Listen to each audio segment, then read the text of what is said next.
आऊज़ बिल्लाहि मिनश शैतानिर रजीम बिस्मिल्लाहिर्रहमानिर्रहीम। शुरू अल्लाह के नाम से जो बड़ा मेहरबान निहायत रहम करने वाला है। लाखों करोड़ों दरूदो सलाम हो कमली वाले आका मोहम्मद मुस्तफ़ा सल्लल्लाहु अलैहि वसल्लम पर, जो ख़ातमुन नबीयीन हैं, जो ख़ातमुल मुरसलीन हैं, कि जिनके बाद ना कोई नबी है ना कोई रसूल है। लाखों करोड़ों दरूदो सलाम हो आले बैत पर। अस्सलामु अलैकुम। मेरा नाम है मोमिना मेहरबान और आप देख रहे हैं मेरा यूट्यूब चैनल पीर कामिल। आज जो वीडियो लेकर मैं आपकी खिदमत में हाजिर हुई हूँ, इंशाअल्लाह ताला वो ऐसा अमल है जो हज़रत अली रज़ी अल्लाह ताला अन्हो का बतलाया हुआ अमल है। अल्लाह ताला के पसंदीदा अज़कार में से है। जो शख्स भी ज़िक्र को हर रोज़ करता है तो अल्लाह ताला इसकी ज़िंदगी का रुख बदल देते हैं। 3 बार भी जो ये ज़िक्र कर लेगा तो अल्लाह ताला के ज़िम्मा में वो शख्स आ जाता है। इंशाअल्लाह ताला इसके मुकम्मल फ़ज़ाइल में आपसे ज़िक्र करूँगी, आपने इसको गौर और तवज्जो से सुनना है।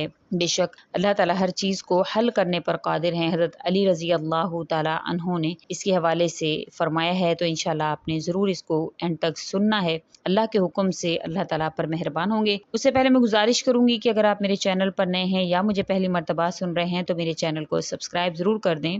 मज़ीद अपडेट्स हासिल करना चाहते हैं तो सब्सक्राइब के बटन के साथ जो बेल नोटिफिकेशन का बटन है उसको भी ज़रूर प्रेस करें, ताकि मेरी हर नई वीडियो आपके पास नोटिफिकेशन की सूरत में पहुँचती रहे। हज़रत अबू दरदा रज़ी अल्लाह तआला अन्हु से नबी करीम सल्लल्लाहु अलैहि वसल्लम का ये इरशाद नकल किया जाता है कि मैं तुम्हें बेहतरीन अमल ना बताऊं जो तुम्हारे मालिक के यहाँ बहुत ही पाकीज़ा है, तुम्हारे दर्जात को बहुत ही बुलंद करने वाला है, तुम्हारे लिए सोने और चांदी खर्च करने से भी बढ़कर है, बल्कि इस जिहाद से भी बढ़कर है जिसमें तुम दुश्मनों के सर कलम करो, वो तुम्हें शहीद करें। सुन लो, वो अल्लाह का जिक्र है। अबू जाफ़र रहमतुल्लाह अलैह नबी करीम सल्लल्लाहु अलैहि वसल्लम का ये इरशाद नकल करते हैं कि 3 अमल तमाम अमाल से भारी और मुश्किल हैं। अव्वल, अपनी ज़ात से इंसाफ करना। दूसरा, अपने भाई के साथ माली ताउन करना। तीसरा, अल्लाह ताला का जिक्र करना। हज़रत मुआज़ बिन जबल रज़ी अल्लाह तआला अन्हु फरमाते हैं कि औलाद आदम का कोई अमल ऐसा नहीं जो इसे अल्लाह ताला के अजाब से, जिक्रुल्लाह से बढ़कर निजात दिला सकता है। अर्ज किया गया जिहाद भी ऐसा नहीं? फरमाया जिहाद भी ऐसा नहीं, क्योंकि नबी करीम सल्लल्लाहु अलैहि वसल्लम को मैंने फरमाते हुए सुना है,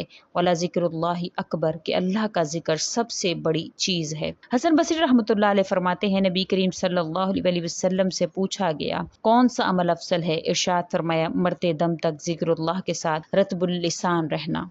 मालिक बिन दिनार रहमतुल्लाह अलैह फरमाते हैं, जो शख्स मखलूक की बजाय खालिक की याद से मानूस नहीं, इसका अमल नाकिस, दिल अंधा और उम्र ज़ाया है। हज़रत अनस बिन मालिक रज़ी अल्लाह तआला अन्हु फरमाते हैं, नबी करीम सल्लल्लाहु अलैहि वसल्लम का इरशाद है कि अल्लाह ताला का जिक्र ईमान की अलामत है, निफाक से बरात है, शैतान के मुकाबिल बचाव का किला है और दोज़ख से हिफाजत का सामान है। हज़रत इब्ने अब्बास रज़ी अल्लाह तआला अन्हु फरमाते हैं, जब अल्लाह ताला ने याहिया बिन ज़करिया अलैहिस्सलातु वस्सलाम को बनी इसराइल की तरफ मबऊस फरमाया तो बनी इसराइल के लिए इन्हें 5 बातों का हुक्म करने की ताकीद फरमाई और फरमाया कि इनको हर बात की मिसाल भी समझाएं। चुनाचे आपने इरशाद फरमाया, सिर्फ अल्लाह ताला की इबादत करो, किसी को इसके साथ शरीक मत बनाओ। इसकी मिसाल आपने बयान फरमाई कि शिर्क की मिसाल यूं है, समझो किसी शख्स ने अपने जाती माल से एक गुलाम खरीदा और अपनी बांदी से इसका निकाह करके रहने के लिए एक घर भी दिया और तिजारत करने को माल भी दिया।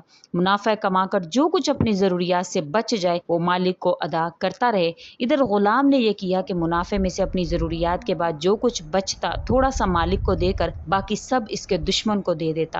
अब तुम ही बताओ कि ऐसे गुलाम को कौन अच्छा कहेगा? हम भी ऐसे ही करते हैं, अल्लाह का दिया खाते हैं, अल्लाह का दिया पहनते हैं, मगर शरीक भी अल्लाह के साथ ठहराते हैं।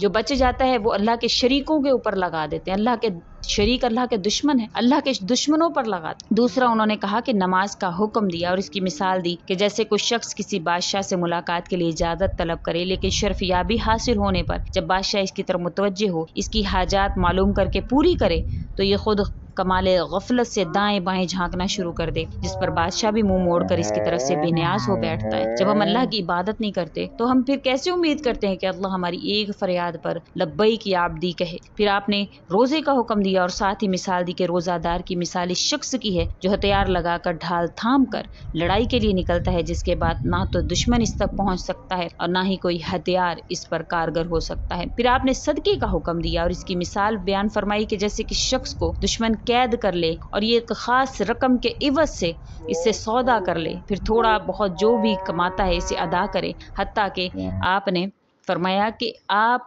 इसको इस माल के जरिए से آزاد کروا لے۔ تو یہ صدقہ جو ہے وہ انسان کو مشکلات سے، پریشانیوں سے اسی طرح سے رہائی دلواتا ہے۔ پھر آپ نے لوگوں سے اللہ تعالیٰ کے ذکر کا حکم فرمایا اور اس کی مثال سے سمجھایا کہ ذکر کی مثال یوں سمجھو جیسے کسی قوم پر دشمن حملہ آور ہو اور وہ قلعہ میں داخل ہو کر دروازہ بند کر لیں اور قلعہ بند ہو کر دشمن سے اپنی جان بچا لے۔ حضرت علی رضی اللہ تعالیٰ عنہ سے منقول ہے کہ ذکر دو ذکروں کے درمیان ہے، اسلام دو تلواروں کے درمیان ہے، گناہ دو فرضوں کے درمیان۔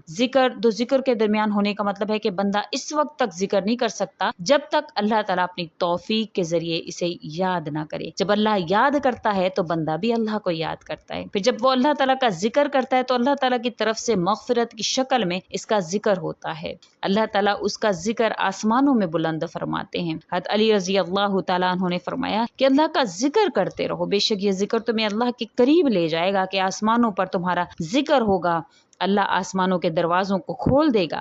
ہر چیز، ہر شے کو چمکانے والی جو چیز ہے وہ اللہ کا ذکر ہے، دل کو بھی چمکاتا ہے، نصیب کو بھی چمکاتا ہے، اور اللہ کریم اس کے تمام تر اعمال کو چمکا کر اس کی زندگی کو چمکا دیتے ہیں اور اس کو ایسے عطا فرماتے ہیں کہ جیسے اس نے کبھی کوئی مایوسی دیکھی ہی نہیں۔ اللہ تعالیٰ کی رضا ہے، اللہ تعالیٰ اس کے ذریعہ سے انسانوں کے جو درجات ہیں اس کو بلند فرماتے ہیں۔ اور وہ ذکر جو آپ نے اللہ تعالیٰ سے کرنا ہے، وہ ذکر جو اللہ تعالیٰ کے ہاں بے حد مقبول ہے، وہ 3 بار جو کرے اللہ کے ذمہ میں آئے وہ لا الہ الا اللہ محمد الرسول اللہ ہے، اور یہ کلمہ اس طرح سے پڑھے گا 3 مرتبہ، تب خوشحالی اور تب اس کو توفیق نعمت ملے گی، تب اس کی تنگ دستی دور ہوگی جب وہ اس کو یقین کے ساتھ پڑھے۔ لا الہ الا اللہ کہ نہیں ہے کوئی معبود سوائے اللہ کے، اس پر یقین کامل رکھے کہ میرا اللہ ہی میرا معبود ہے، میں کسی اور کے اوپر نہیں لگاتا، میں صرف اللہ کو معبود مانتا ہوں، اسی کی عبادت کرتا ہوں، اسی سے مدد چاہتا ہوں۔ تو اسی طرح سے اللہ پر یقین رکھے۔ محمد رسول اللہ کو جب پڑھتا ہے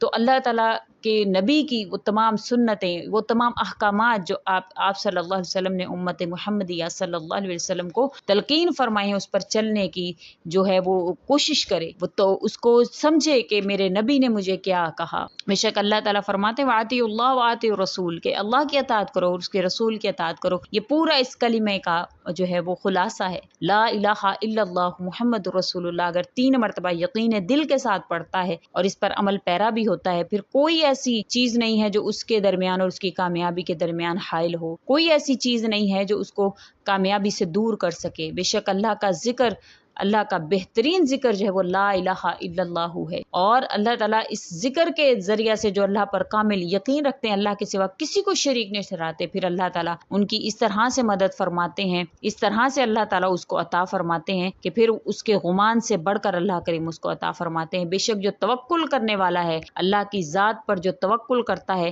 پھر اللہ تعالیٰ اس کو بے پناہ رزق بھی عطا فرماتے ہیں، اور اس طرح سے اس کے لیے راستے نکلتے ہیں جیسے کہ باہم کبھی اس کو کوئی مشکل پہنچی نہیں۔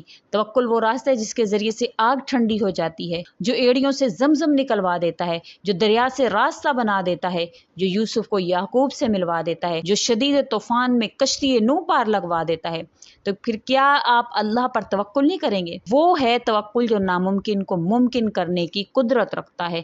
تو آپ اللہ پر توکل کے ساتھ انشاءاللہ لا الہ الا اللہ محمد رسول اللہ کو 3 مرتبہ پڑھتے ہیں تو یہ آپ کے لیے ہر اس مشکل سے نکلنے کا راستہ فراہم کرے گا۔ امید کرتی ہوں آپ کو میری ویڈیو اچھی لگی ہوگی۔ اگر اچھی لگی ہے تو لائک کریں، شیئر کریں اور میرے چینل کو سبسکرائب بھی ضرور کر دیں۔ اسی کے ساتھ اجازت چاہوں گی، وآخر الدعوانا ان الحمد للہ رب العالمین۔ اللہ حافظ۔